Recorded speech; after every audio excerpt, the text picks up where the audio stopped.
Yebo, sibingelele bonke abantu abakhona emhlabeni. Siyakubingelela nje nawe siyakubingelela. Namhlanje sizokukhuluma kakhulu kodwa into esifuna ukukhuluma ngayo ngoba kufuna silapha abantu. Kunabantu abafuna ukuthi belashwe ngenxa yokuthi kunabantu abaningi abakhalayo ngokuthi athi umuntu kade mina ngifuna umuthi angiwutholi. Ikhona into ethi umuthi wangempela uzowuthola emakhaya lapha endaweni zamaxhilibane ko-round or kuphi emahlathini. Mawufuna umuthi, lo muthi othola emafletini emadrobheni kancane uthola umuthi wangempela ngoba into eziningi awungitshele ngoba nginenyosi mina. Inyosi ingahlala lapha efletini. Inyosi angehlala emafletini edrobheni. Inyosi angehlala endaweni uyabona. So imithi yangempela uzoyithola emakhaya. Number 2, kunabantu abenziwe noma kunabantu abayizinyanga abahambile bayoyithwalela bona noma bayothwala into mayithwala wathwala yena ukuthi ayimnikeze imali.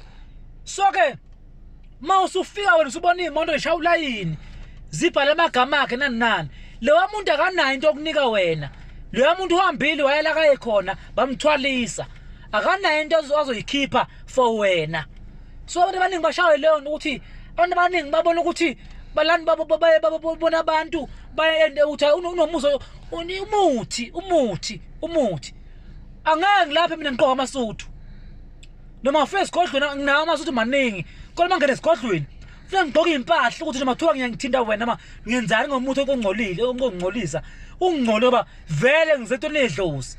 Idlozi akusiyo into ngathi uzokwazi ukuyilawula ukuthi angeke ngikuthinta ukuthi manje fika idlozi into yazi ukuthi control ikuthume lapha ikuthume lapha. So njengoba ngithi mina inyanga ngempela lenyanga enezinto zayo. Sazi inyanga ukuthi umbona inyetha wazi inyanga ibe nemkhofu. Number 1 ayibe nemkhofu inyanga ezokwazi ukuthi uma ifike ekhala imkhofu imlaphe. Inyanga ayibe noma nayipoki. Inyanga ayibe nento inyoka noma zinyosi. Inyanga vele egcineni ngoba noma abantu bayakusaba kodwa egcineni inyanga ngoba abantu abaningi bonke babheka usizo kuyona. So iloko ngisho ukuthi ngishaya abantu abaningi mabeshayeka bashaya ngoba babona ukuthi lo yamuntu nani kanti lento akanayo wenziwe akanayo ukuthi angayinika wena. Yilokho siyabonga nisale kahle eJimistini eDelmo 21 uDeep Road 076 70 55 196. Siyabonga nisale kahle.